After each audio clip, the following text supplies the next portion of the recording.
All right, let's look at some probability distributions this time. So here's a uniform probability distribution, okay? And you see it's uniform. It's uniform. It starts at 0 and it ends at 1. And while it's not perfectly uniform, based on the variability of the numbers, it is indeed pretty much a uniform distribution. It's uniform in the fact that it's not a normal distribution. And here's a normal distribution, okay? And again, you can see I've just taken a bunch of random numbers and done a histogram on them. So you can see the difference between a normal distribution and a uniform distribution.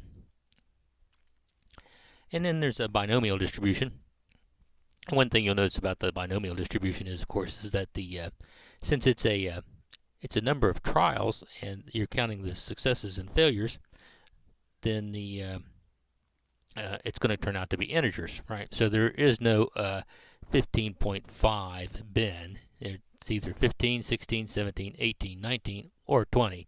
You can't have anything that's not an integer number. So it's, even though it kind of looks like a uniform distribution, it is indeed a binomial distribution because it's all integer numbers. And you can use the MATLAB binorand to compute the random number of distributions.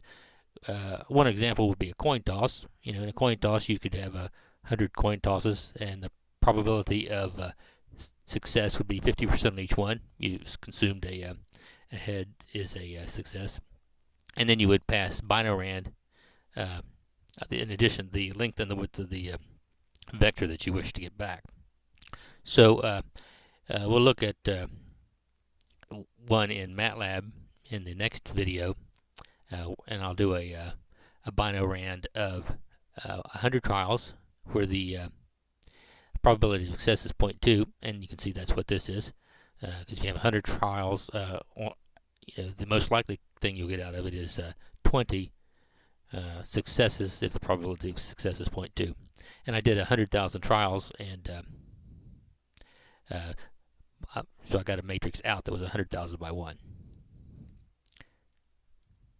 Okay, so let's talk about PDFs and CDFs. Okay, so a PDF is a probability density function.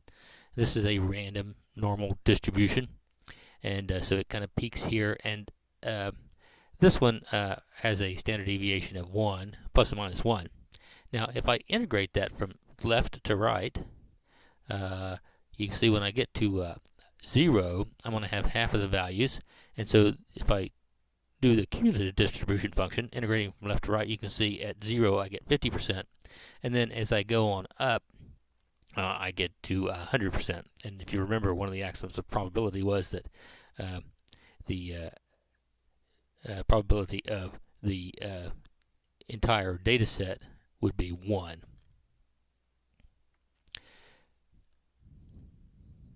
Now, what would you use the CDF for?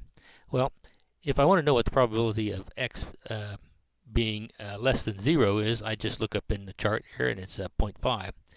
If x is less than 1, then the probability is 0.15, and you can kind of look up here. If you go minus 1 right here, so that is 15% of the data is underneath this tail. And to look that up on the CDF, I just come up to this line and come across, and it's 1.5. And then at minus 2, the area under the tail, right here, this little area, is 0.0013 or 0.13%.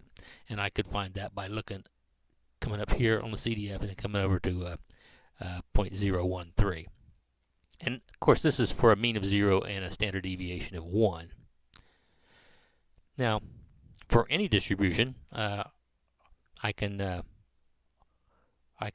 convert the x values to this z values, which are the normal, the standard Gaussian curve.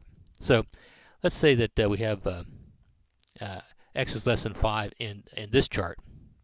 Well, sigma is 3 and x bar is 10. So if I want to convert x, which is this axis, to z, which is basically how many standard deviations away from the mean am I, I could I first look at converting z to x. So if I generate random numbers, and we'll see this in the MATLAB code, and it has a standard deviation of 1, if I multiply that by sigma, then the standard deviation of this piece will be 5.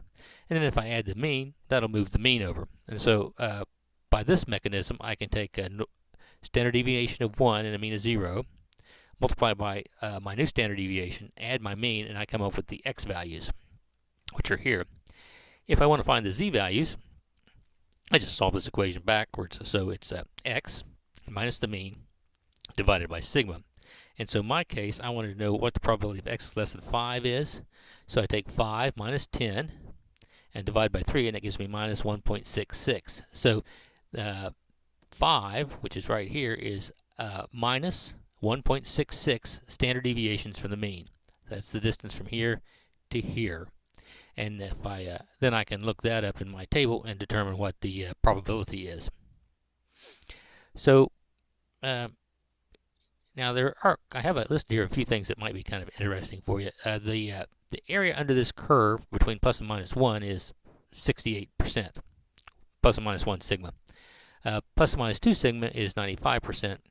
Plus and minus 3 sigma is 99.7%. And then you may be aware of this thing in the industry called 6 sigma. Well, 6 sigma says that you're 0.2 parts in a million. So you're, or actually it's 100 million. So you're that's basically a zero defect requirement. Okay, so again, so what's the probability that x is less than 5? Well, if x is less than 5, then I compute z, which is minus 1.66. So that gives me the z-score. So z is minus 1.66 sigma. And then if I use the norm CDF function, I find that the area under the curve, right in here, is 0.0485. So it'd be 4.85%.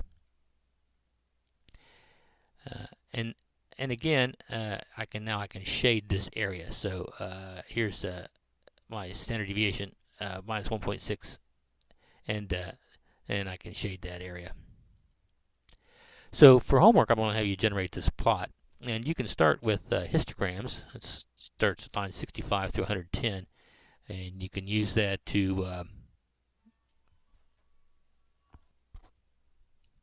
so when you do this plot, you can section off the area less than, I guess, minus 3 here, and here's this sigma 5, a mean of 3, and you can plot out the z-scores, and then also you can compute the probability from the curve, and then using the normal CDF, the ERF, and the ERF-C functions.